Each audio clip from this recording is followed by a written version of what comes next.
Hello, welcome to part 2 of me yapping, complaining, and showcasing all the weapons in Resident Evil 4. I hope you enjoy. So to start off with the shotguns, I'll begin with the shotgun. I think it's kinda funny that the name of the starting handgun is handgun and the first shotgun shotgun. Anywho, this shotgun becomes available in the first chapter of the game. 1-1. You can acquire it for free by entering the main 2-floored house in the village, or you can buy it from the merchant for 20,000 pesetas after seeing him for the first time in chapter 1-2. To fully upgrade this weapon, you'll have to pay up 250,000 pesetas if you take the one from the village, or 277,000 pesetas if you buy the one from the merchant. There's nothing too crazy to say about this shotgun. It's the average stereotypical shotgun of any other game. It deals heavy damage from up close, and it loses its stopping power over range. However, its exclusive upgrade is going to improve the performance for long distance shots slightly. This upgrade basically makes the shotgun not lose any firepower over range, as it helps the pellets deal the same 8.0 damage at any given distance for as long as they can land on an enemy. Generally speaking, shotguns are mostly used for stunning enemies. They can get you out of trouble whenever you have a bunch of them grouped together by either fully taking them out or just pushing or knocking them to the ground. They are also very helpful as they can easily stun the mini bosses in this game aside from El Gigante. Usually they won't be too good against mean bosses, but they're still pretty reliable weapons overall. Next up is the riot gun. It first becomes available for purchase when you enter the castle in chapter 3-1, and the player can buy it for 32,000 pesetas. It's going to cost the player 415,000 pesetas to fully upgrade it, and statistically it becomes the better shotgun out of the bunch. The riot gun has a tighter pellet spread than the previous shotgun, so it makes for a better distance weapon in that aspect. Both shotguns keep their damage over range, but the riot gun actually keeps its knockdown effect at any and surprising ranges. It's the most expensive shotgun to upgrade, but for good reason. It deals high damage that will make taking out bunches of enemies very easy even at a distance, and it should also make taking out plagas easy due to its tight pellet spread now that I think about it. I very rarely use this weapon throughout my playthroughs, but if I'm being honest, I think this is the best option players have as far as shotguns go. Even if you don't upgrade it all the way throughout your first playthrough, this gun should still be very helpful through the game. It does pretty decent damage, and even at a distance it's still pretty good. It's the striker's turn now. The merchant is able to sell you the striker in chapter 4-1 for 43,000 pesetas and will cost the player a grand total of 392,000 pesetas to fully upgrade it. After its exclusive upgrade, the striker gets the highest ammo capacity and is allowed to carry a silly amount of 100 shells, essentially making reloading unnecessary. The striker also carries the highest firepower, the quickest reload time, and the quickest firing speed in its class. These features make the striker sound like it'd make the best shotgun out of the three. However, its range is what cucked it from this title. The range on the striker is extremely poor and a lot shorter than one could ever assume. This makes the striker mostly viable in close ranges as its spread is very high. Regardless of this flaw, it performs greatly against enemies in tight spaces. Aside from its abilities in combat, the striker allows the player to perform a very fascinating glitch now known as the Deadman glitch. This glitch allows Leon's actions to be faster than its original speeds. The player can walk, run, and shoot faster. However, the glitch goes even further than that by creating visual bugs. By abusing the Deadman glitch, the player is able to go out of bounds in very particular locations. This glitch is left by the speedrunning community as the player can actually skip fights that would otherwise take them longer to beat the game. Some of the skippable fights are the double El Gigante fight, where you can go past him to get to the door that's previously blocked off. You can also skip the entirety of the minecart section, or perhaps even explore the area if you'd like. You can skip the entirety of Salazar's fight, but I personally wasn't able to get that skip to work on my end, as the skip has to be performed in a very precise spot in order to work. Some skips are easier than others, and the glitch itself is not very hard to perform. Anywho, the reason why this is important is because with this glitch one is actually able to acquire a fourth shotgun in the game that originally does not belong to Leon. this being a copy of Ada's shotgun.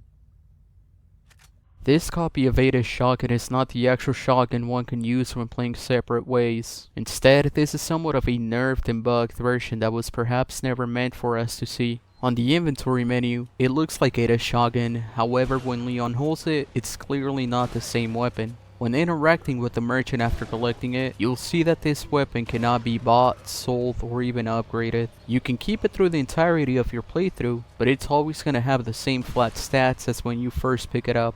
There is not much to say about this weapon as there is nothing too special about it considering it behaves exactly the same as the original shotgun.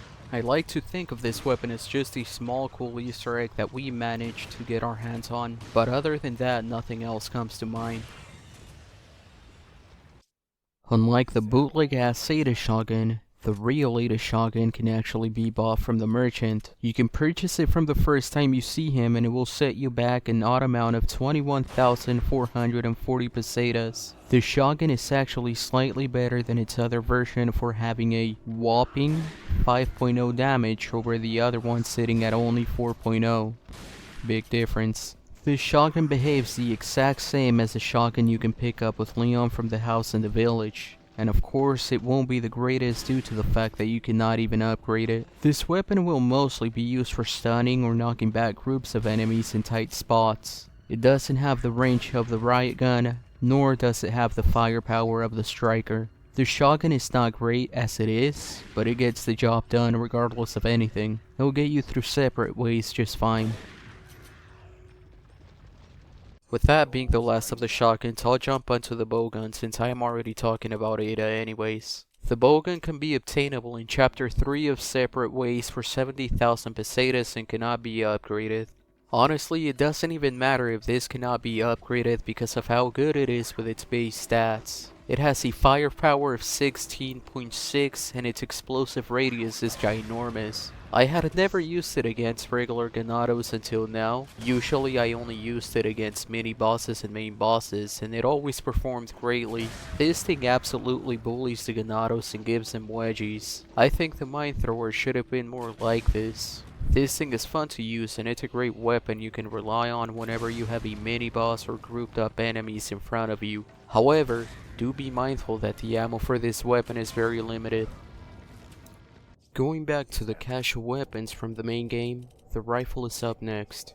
The rifle can be purchased in chapter 1-2 after rescuing Luis and our first time meeting up with our favorite Pookie Bear. Our favorite honey is going to sell us this weapon for 12,000 pesetas. Additionally, we are able to buy a scope for longer range, setting us back an extra 7,000 pesetas. After fully upgrading the rifle, we'll be set back a total of 289,000 pesetas without the scope, or 296,000 pesetas including the scope. Its exclusive upgrade raises the firepower from 18.0 to 30.0, making it a guaranteed one-shot kill on any enemy that isn't a mini-boss or a boss. Due to its slow fire rate, this sniper is best used for long ranges as it can be dangerous not to considering you can get hit easily if surrounded by multiple enemies. To make up for the slow fire rate, this rifle is equipped with very decent penetration capabilities. It's good for taking out shielded enemies, and due to its very high damage, it can also prevent plagas from spawning on enemies when hit with a headshot, and just in case the plagas are out already, it's also great at taking them out. Again, with its firepower being so high at 30, this puts it above the Broken Butterfly in terms of firepower alone before its exclusive upgrade. This makes it a very good mini-boss and boss killer. On top of all this, you can also equip this rifle with the infrared scope in chapter 5 too. Although the scope makes it easy to take out regenerators, this rifle is not too great at doing this due to its low rate of fire. I would suggest to instead rely on the semi-automatic rifle for better follow-up shots.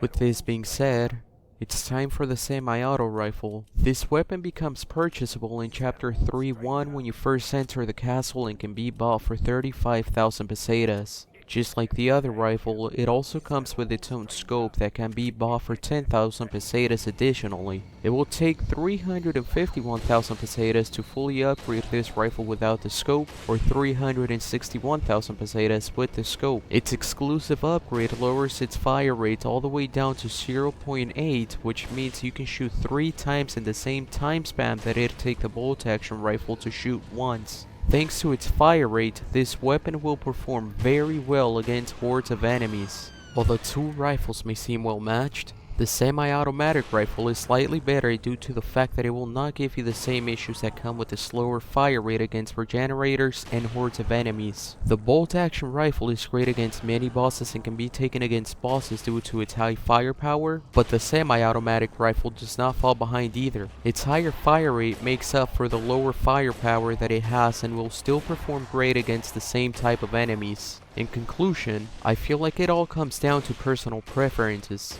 Sure, the semi-automatic rifle may be better in most scenarios, but there's also something oddly satisfying about taking enemies out with the bolt action. Next up are the magnums. The broken butterfly first becomes available in Chapter 3-1 for 38,000 pesetas. However, it can also be obtained for free with the help of Ashley. To fully upgrade this weapon, the player will have to spend 493,000 pesetas, and if you get the free one, it'll come down to 455,000 pesetas. This weapon's final firepower upgrade takes it to 28.0, but its exclusive upgrade will take it to a crazy ass 50.0. In contrast, the Killer 7 becomes available in Chapter 5-1 when seeing the merchant for the first time in the island. This gun will cost the player 70,700 pesetas. To fully upgrade this weapon, it'll take the player a total of 337,700 pesetas. This weapon does not come with an exclusive upgrade. Somewhat similar to the rifles, these weapons could and should only be used for special occasions. They should mostly be used against mini-bosses or bosses, particularly considering they deal very high damage and their ammo is very scarce. Both of these weapons have their own attributes but get their job done very similarly. The broken butterfly can be fully upgraded to have a 50.0 firepower stat, while the Killer 7 is more stable, has larger ammo capacity by 2 rounds, and reloads faster, although its firepower only reaches to 35.0 when fully upgraded. Many players choose the broken butterfly because of its exclusive upgrade and neat design, but a lot of players will also go and buy the Killer 7. Some will get the free broken butterfly from the castle, hold on to it for Salazar's fight, and sell it once they can buy the Killer 7, since the unupgraded version has similar firepower to that of the fully upgraded broken butterfly without its exclusive upgrade. Although I've never bought the Killer 7 myself to play through my main playthroughs, I can see how doing this may be the smarter thing to do. One can go without upgrading the broken butterfly and save the entirety of that money to instead get the similar stats of a fully upgraded one by purchasing the Killer 7. At the end of the day, both weapons are great and will do their job. As I said, you should probably not use them against regular enemies, but if you do, these weapons will take care of them just fine. These weapons are mainly boss killers and both do a great job at it. And similarly to the rifles, it all comes down to personal preference on which one to use to beat the game for your first time. Up next is the TMP.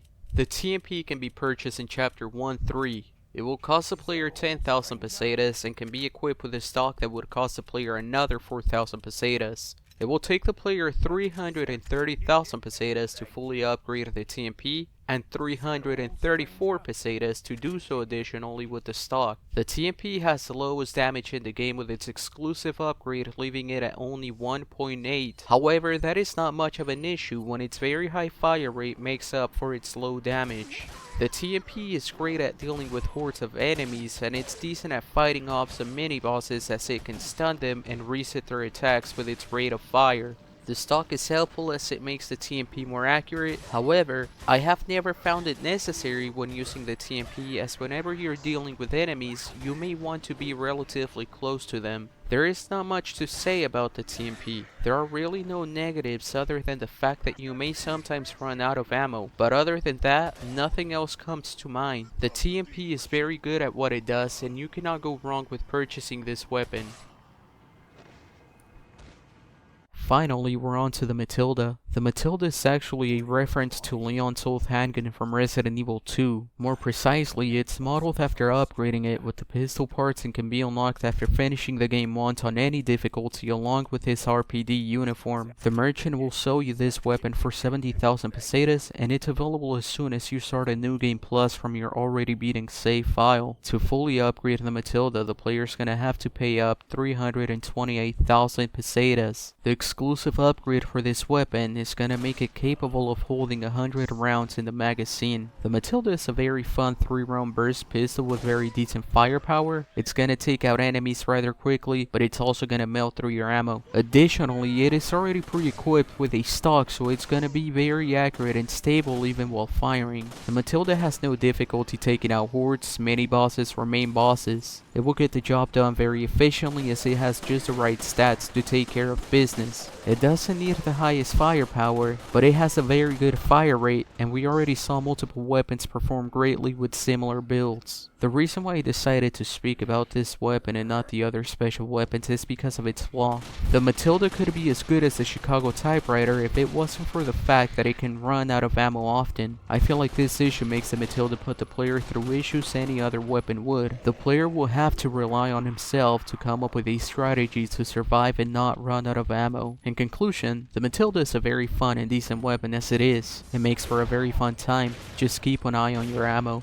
With that being said, I appreciate anyone that might have taken their time to watch this video. This is actually the second part and follow-up to the last video I made, so if you haven't watched it, if you have some time, go ahead and watch it. I would really appreciate it. It was fun making this video as I got to play with guns I hadn't really played with or that I rarely used, and I hope you enjoyed watching as well. Let me know if you have any suggestions and leave any feedback. Anything is very helpful. Anything and everything is highly appreciated.